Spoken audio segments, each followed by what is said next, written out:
नमस्कार, मैं प्रकाश भारद्वाज धांसू के कॉन्स्पिरेसी सेक्शन में आपका फिर से स्वागत करता हूं। सत्ता, षड्यंत्र, इल्जाम, ये तीन चीज हमेशा ही एक दूसरे से जुड़ी रही है। आज की कहानी एक ऐसी षड्यंत्र, एक ऐसे इल्जाम पे है, एक ऐसी कॉन्स्पिरेसी पे है जिसने देश को हिला के रख दिया था, जब एक माँ पे अपने बेटे को मारने का इल्जाम लगा था। कहानी है संजय गांधी के मौत। एक समय था कि कांग्रेस पार्टी का दखल देश के लगभग सभी राज्यों में हुआ करता था, क्योंकि आज की बात पुरानी है। पुरानी यानी कांग्रेस पार्टी के जमाने की, जब इंदिरा गांधी के बगैर पत्ता तक नहीं हिलता था। लेकिन उस जमाने में एक शख्स ऐसा भी था जिसके आगे प्रधानमंत्री इंदिरा गांधी की भी नहीं चलती थी, और उस शख्स का नाम था संजय गांधी। लेकिन एक दिन कुछ ऐसा हुआ कि मैडम गांधी बदहवास और संजय यादों में रह गए। दरअसल आज से 39 साल पहले की बात है। दिन था 23 जून 1980 का। सुबह का वक्त।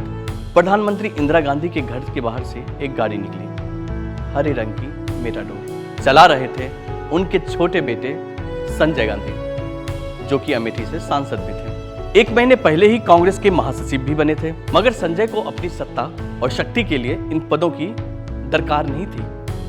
सब जानते थे कि पिछले 5 बरस से वही कांग्रेस पार्टी को चला रहे हैं। बहरहाल संजय घर से निकले, जल्दी में मां को बाय भी नहीं बोला।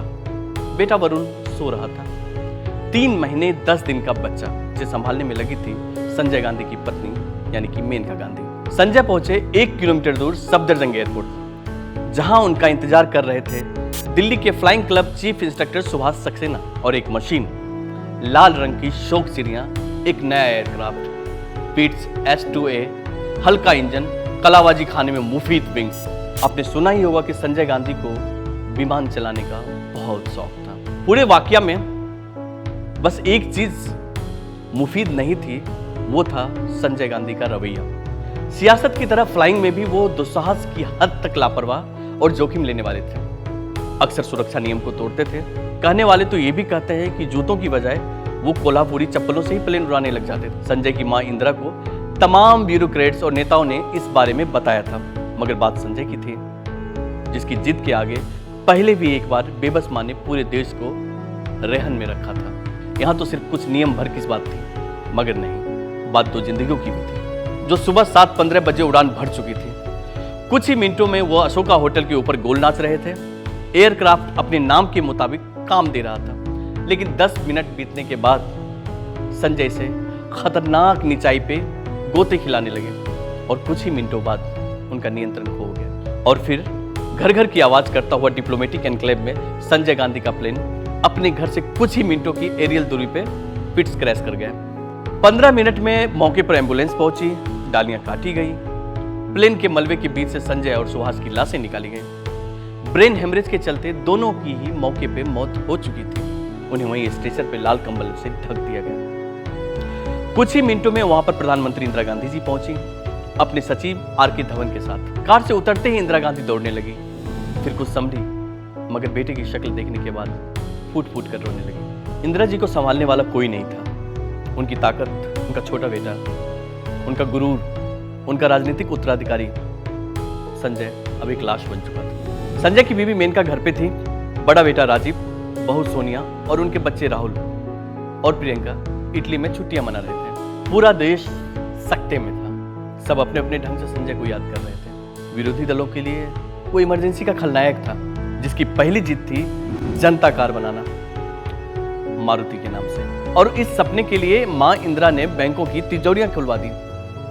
सरकार की हर मुमकिन मदद की, कार फिर भी नहीं बनी, मगर बेटा तब तक सरकार बनाने और बिगाड़ने में लग गया था। इमरजेंसी के दौरान उसने सभी सेंसरशिप की आड़ में पत्रकारों को धमकाया, तो कभी पूरी की पूरी फिल्म की रील ही जलवा दी। तुर्कमान गेट पर मालिन बस्ती हटाने के लिए गोलियां चली।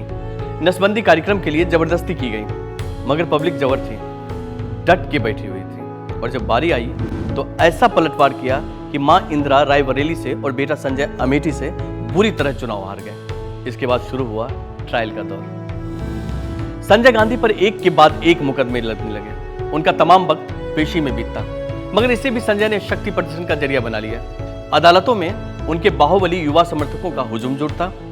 ऐसा लगता कि गोया कोर्ट रूम नहीं संजय का दरबार सज रहा है। एक रोज 11 महीने की सुनवाई के बाद दिल्ली की 30 हजारी कोर्ट के जज वोहरा ने उन्हें किस्सा कुर्सी के मामले में 1 महीने की सजा सुनाई और इसके बाद जमानत भी नहीं दी। संजय गांधी जो 1 साल पहले तक देश के हर खड़कते पत्ते को इजाजत देता था, वो अब दिल्ली की जेल में थे। कुछ रोज बाद उन्हें ऊपरी कोर्ट से जमानत मिली।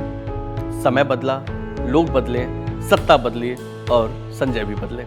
1980 के चुनाव में उन्होंने अपनी मां यानी कि इंदिरा गांधी को वापस पीएम बनने के लिए सभी पत्ते सही फेंके। युवाओं को जमकर टिकट बांटे गए। कांग्रेस केंद्र में वापस लौटी और लौटा संजय का रसूख। वो पहला और इकलौता चुनाव भी तभी जीते और वो भी अमेठी से ही। जल्द ही उन्होंने मम्मी को एक और काम करने के लिए राजी कर लिया। 9 ऐसे राज्य जहां कांग्रेस सत्ता में नहीं थी, वहां विधानसभा भंग करने का फैसला।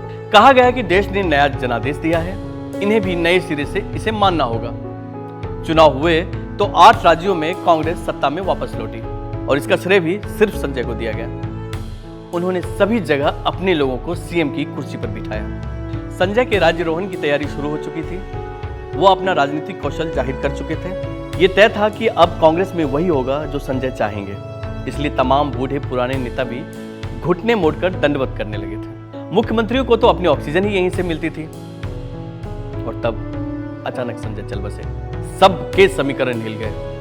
मगर जल्द ही समझ आया कि संजय के बाद बारी राजीव गांधी की है और जो नहीं समझे वो संजय की नाराज विधवा मेनका गांधी के संग हो लिए। मेनका ने संजय विचार मंच नाम से पार्टी बनाई, अलग अलग चुनाव लड़ा। 1984 में अमेठी से राजीव को चुनौती देने पहुंची, मगर जनता दल के उदय के साथ ही उनकी किस्मत भी चमकी। बाद में वो बीजेपी में आ गई और बेटा वरुण भी कमल के सहारे खिलने की कोशिश करने लगे। संजय गांधी की मौत भी उनकी जिंदगी की तरह थी, अचानक क्रूर, सबको चौंकाने वाली, और उनका जनाजा उनके राजनीतिक कद की गवाही दे रहा था। हर राज्य का मुख्यमंत्री चिता के 200 मीटर के दायरे में मौजूद था। दिल्ली में मौजूद हर देश का प्रतिनिधि कतार लगाकर खड़ा था। रेडियो पर प्रोटोकॉल तोड़ते हुए शोक धुन बज रही थी। अगले रोज यानी कि 24 जून को मद्रास में पूर्व राष्ट्रपति वीवी गिरी का भी निधन हुआ था। मगर उस तरफ किसका ध्यान होता? संजय ने आखिरी बार अपनी तरफ पूरा ध्यान खींचा और चले गए। मारुति बनाने की चाह रखने वाले मारुति नंदन की तरह हवा में उड़ना चाह रहे थे, मगर मारुति नंदन ईश्वर थे, उन्हें गिरने का भय नहीं होता है। संजय इंसान थे जिसके अंत के लिए एक चूक ही काफी थी। लेकिन यह भी कहा जाता है कि इंदिरा गांधी ने संजय की मौत की खबर के बाद पहली प्रतिक्रिया देते हुए कहा था कि उसकी घड़ी और चाबियां कहाँ हैं। तब यह अफवाह भी थी कि अचानक हुए इस हादसे के पीछे किसी का हाथ तो नहीं। हाथ इंदिरा के करीबी धीरेन्द्र ब्रह्मचारी का, जो कि मैडम गांधी के योग गुरु भी थे, और उस हवाई जहाज को अपनी पसंद मुताबिक मंगवाने वाले जिसमें सवार होकर संजय और उनके साथी की मौत हुई थी। इसके अलावा इंदिरा की भूमिका को लेकर भी तमाम तरह की अफवाहें उड़ने लगी। लेकिन मैं ये कंफर्म करूं, जहां तक हमारी जानकारी है, ये महज अफवाहवर थी। तो धांसू कॉन्स्पिरेसी सेक्शन में ये कहानी थी संजय गांधी की। अगर आपको ये वीडियो पसंद आए तो इसे लाइक करें, शेयर करें, हमारे धांसू चैनल को सब्सक्राइब करें, और अगर इस तरह की कोई भी कहानी आपको सुनने की इच्छा हो तो हमें कमेंट जरूर करें। धन्यवाद।